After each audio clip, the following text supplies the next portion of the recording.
So I grew up right outside Philadelphia in this place called King of Prussia, Pennsylvania, right near the mall. And then all throughout like high school, middle school, childhood, I did, student plays and musicals and things like that. And I didn't really think that it was something I wanted to do until I got older.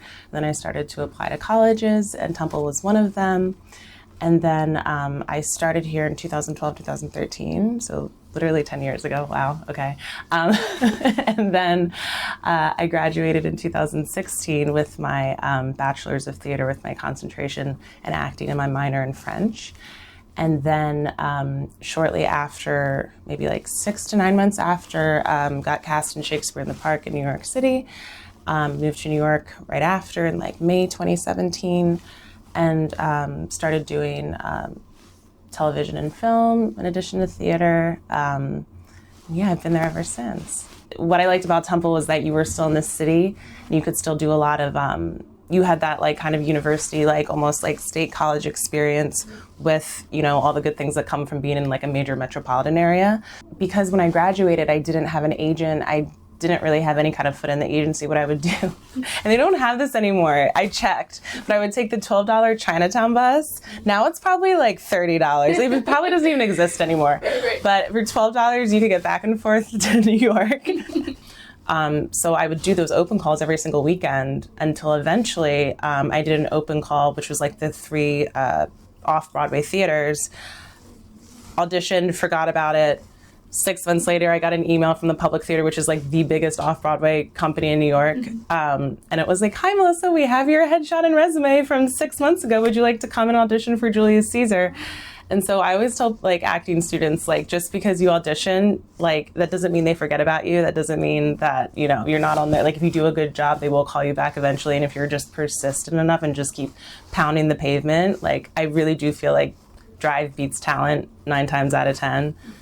So if you just persevere, that's just, And then I got to do Shakespeare in the Park with Elizabeth Marvel and Corey Stoll. And a few months after that, I booked Luke Cage on Netflix, and I got to, hang out with Rosario Dawson and like all this stuff. So it's just like, it's just crazy. Yeah. So those were like, I think the first 2 big bookings I had after graduating. Yeah. I was actually doing the Nashville Shakespeare Festival in 2021. So this is right after everything opened back up. Like I was doing the first production right after they kind of started to lift the COVID restrictions. And I got a tape request from my agent, and she was like, "Hey, there's this like role in this new like Netflix film." And I was like, "Oh, George C. Wolfe, like done. I don't even care how big it is." Like I think it was just like I think it was like 1 scene in the beginning.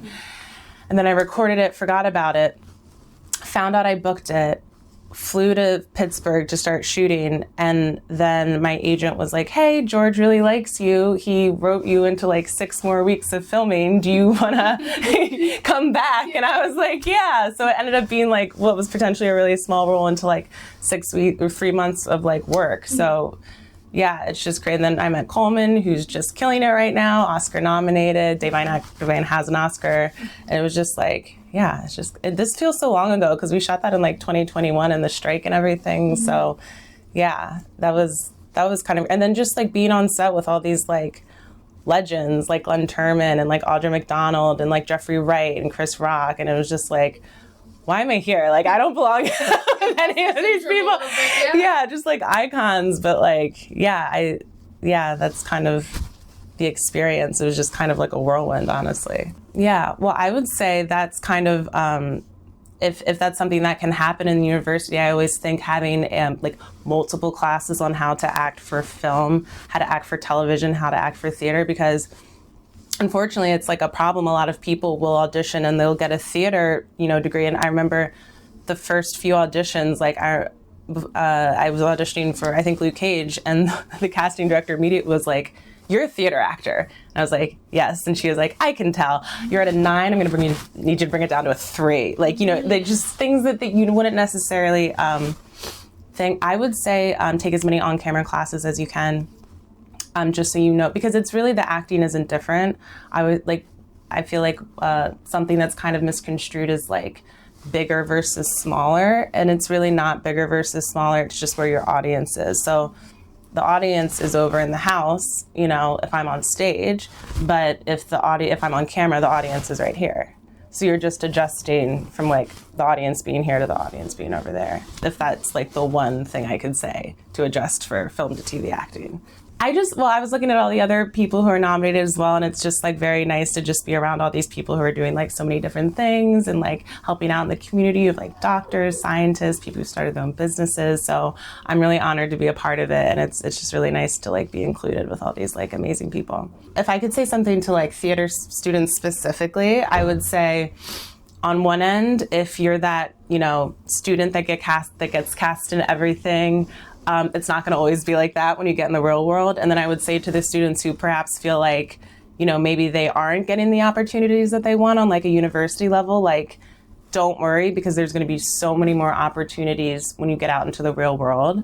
And I see a lot of people, like, I think they love acting so much, or like whatever it is, whether you're studying directing or like stagecraft or whatever it is, like you're in this university bubble, but people don't really understand like it's a business at the end of the day.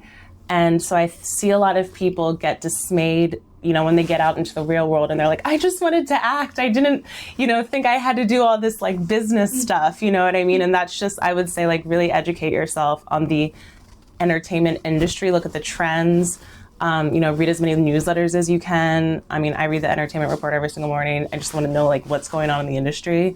And if you can kind of follow the trends of like what's going on, I think you'll have like a way better advantage when you get out.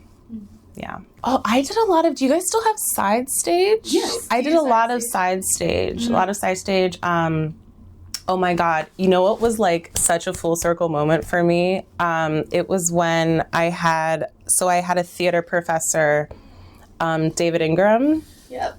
David Ingram's still here, right? He's still here. Okay. For sure. He is my favorite person in the whole world. And then a year or two ago, I got to do a production of 12th Night with him, and I was Olivia and he was Malvolio.